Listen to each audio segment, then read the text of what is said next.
हरिः ओम्।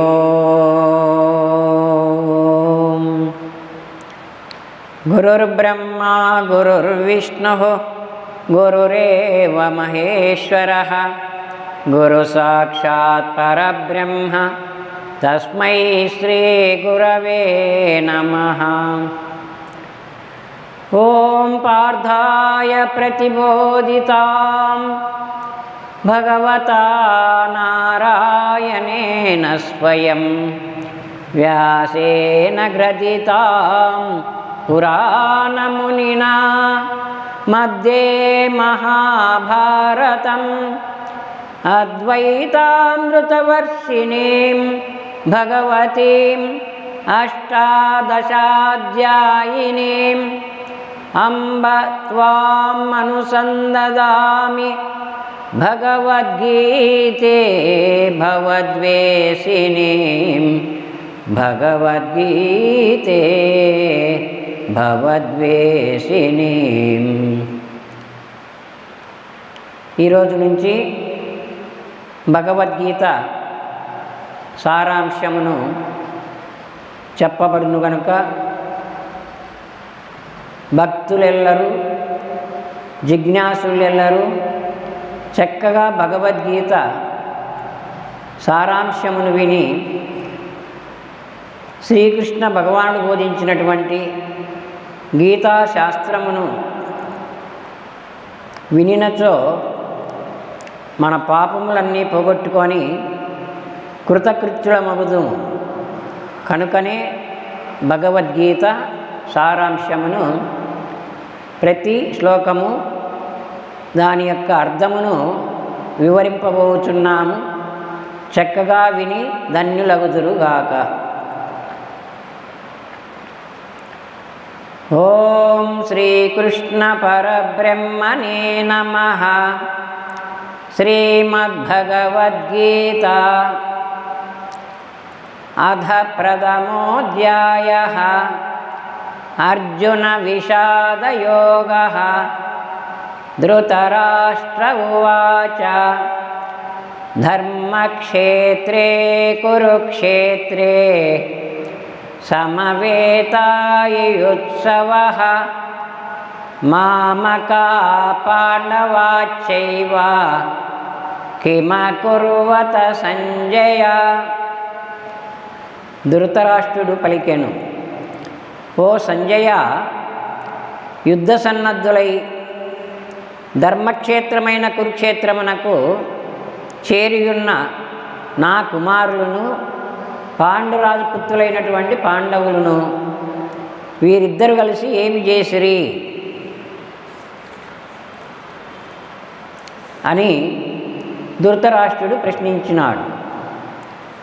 ధృతం రాష్ట్రం ఉపద్రవమును ధరించినవాడు. ధర్మక్షేత్రమైన కురుక్షేత్రము నందు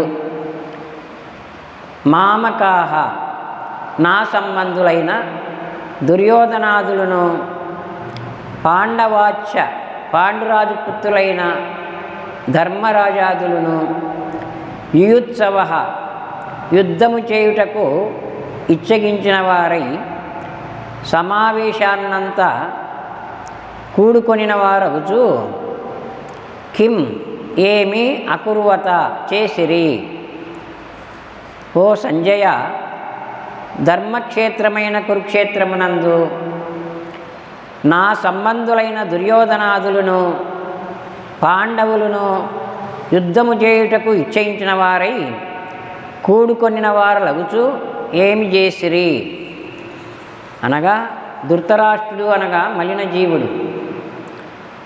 ఈ మలిన జీవుడైనటువంటి ధృతరాష్ట్రుడు తెలియనితనముతో మరి యుద్ధ భూమిలో ప్రవేశించిన పిమ్మట ఆయనకు కలిగిన సందేహం ఏమిటంటే, వీరిద్దరూ కలిసి ఏమి చేసిరి అని ఆ విధంగా ధృతరాష్ట్రుడు ప్రశ్నించుతున్నాడు.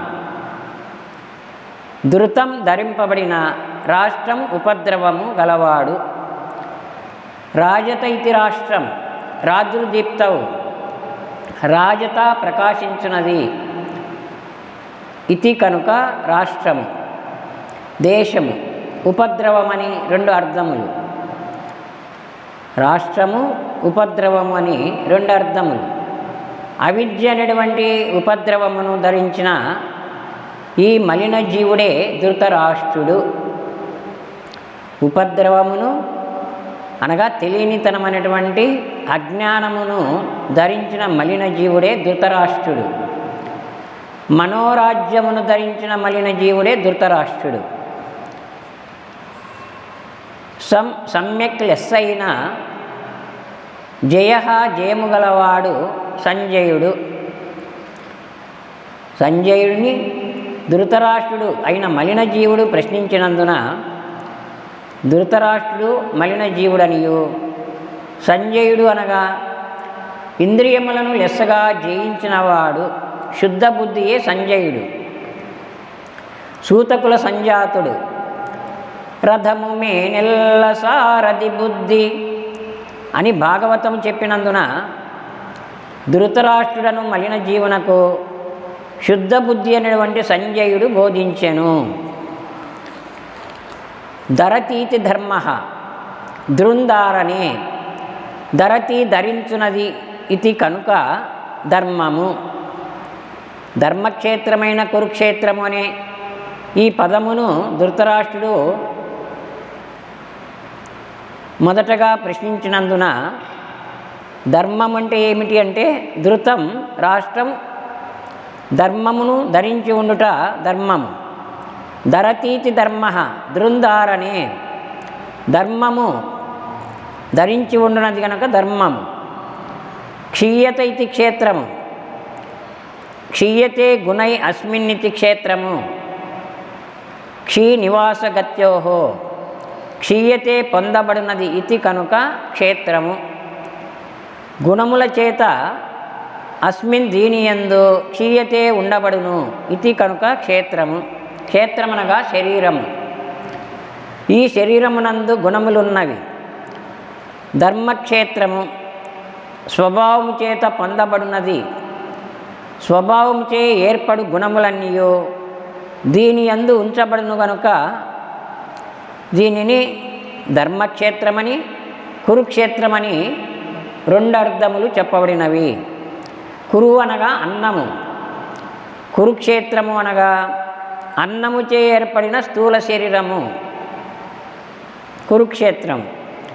ధర్మక్షేత్రే కురుక్షేత్రే అని చెప్పినందున స్వభావముచే పొందబడిన ఈ అన్నమయ కోశమునందు అని అర్థము. ధృతరాష్ట్రుని సంతానము ధార్తరాష్ట్రులు అనగా మలిన జీవునిచే కలుగునవి ధార్తరాష్ట్రులు. ధృతరాష్ట్రుని యొక్క సంబంధీకులు ధార్తరాష్ట్రులు. పండతే యాతి సుఖమితి పాండు పడిగతవు సుఖం సుఖమును పండతే యాతి పొందబడునది గనక ఇది పాండు. పాండవులని పేరు. పాండు అనగా శ్వేతవర్ణము, సత్వగుణవర్ణము శ్వేతము. సుఖమును కలిగించున్నది సత్వము కనుక సత్వగుణము పాండురాజు. సత్వగుణము నుండి కలిగిన వారు పాండవులు అనగా సత్వగుణ సంపన్నులైన వారు పాండవులు. ఈ రజోగుణ సంపన్నులైనటువంటి వారు కౌరవులు. కనుకనే మలిన జీవుని సంతానమేమో కౌరవులు, సత్వగుణ సంపన్నులైనటువంటి పాండురాజు పుత్రులే పాండవులు. అన్నమయ కోశమునందు ఈ మలిన జీవ సంబంధములైనవియు శుద్ధ జీవ సంబంధములైనవియును ఈ జ్ఞానయుద్ధమునరింప ఇచ్చగలిగి కలిసి ఏమి చేసినవి. మలిన జీవ సంబంధులు లౌకికమునకి ఈడ్చునవి, శుద్ధ జీవ సంబంధులు సోహంభావముచే బ్రహ్మైక్యమునర్చునవి. ఈ రెండింటి యుద్ధమే ఈ కురుక్షేత్ర యుద్ధమని ఎరుంగుము. విశేషార్థం ఏమనగా భగవద్గీతలో మొట్టమొదటి పదము ధర్మము. ఈ ధర్మము కృష్ణ ధర్మము, ద్రోణ ధర్మమని 2 విధములు. శుక్రాచార్యాంశ జనితుడు ద్రోణుడు. హిరణ్యకశ్యపుడు ఆచరించిన ఈ ధర్మార్థ కామములకు లోబడినది ద్రోణ ధర్మము. దేవునిలో లీనమగు మోక్ష ధర్మమే కృష్ణ ధర్మము. అందుకు 4వ అధ్యాయము 1 నుండి 8 వరకు భగవంతునిచే చెప్పబడినందున కృష్ణ ధర్మముని మనము ఆచరింపవలెను. భగవంతునిచే చెప్పబడినందున కృష్ణ ధర్మమునే మనము ఆచరించవలెను. కారణమేమనగా కృష్ణుడు మోక్ష ధర్మాన్ని మనకు బోధించాడు కనుక మానవ జీవితంలో సకల మానవులు ఎలా జీవించాలి, ఎలాంటి కర్మలు చేయాలి, ఏది మాట్లాడాలా, ఏది చూడాలా, ఏది వినాలా, ఏది తినాలా, ఏది అనాలా అనేటువంటి విధానములో భగవద్గీత ఈ 18 అధ్యాయములను ఒక్కొక్క అధ్యాయము ఒక్కొక్క శ్లోకముగా ప్రతి శ్లోకాన్ని ప్రతి పదమును అర్థవంతముగా మనం చక్కగా దాని యొక్క సారాంశాన్ని భగవద్గీతలో బోధించాడు. కనుక సకల మానవులు జీవించాలనుకున్నటువంటి జీవన విధానములో భగవద్గీతను ఆధారముగా చేసుకొని ప్రతి మానవుడు జీవించాలి. కారణమేమనగా పశువులకు శాస్త్రం లేదు, మానవులకు మాత్రమే శాస్త్రం ఉన్నందున శాస్త్ర ప్రమాణముతో మానవులు జీవించవలసి ఉన్నది కనుక అందుకొరకు భగవద్గీత మనకు అత్యంత పవిత్రమైనటువంటి సర్వమానవులకు పవిత్రమైన గ్రంథము, ఏకైక గ్రంథము భగవద్గీత. దీనికి వ్యాఖ్యానమును చక్కటి అంతరార్థములతో స్వరాజ్య భగవద్గీత చెప్పబడినది కనుక అందులోని సారాంశమును మనము తెలుసుకుంటున్నాము. అందరూ చక్కగా వినాలి. హరి ఓం తత్సత్.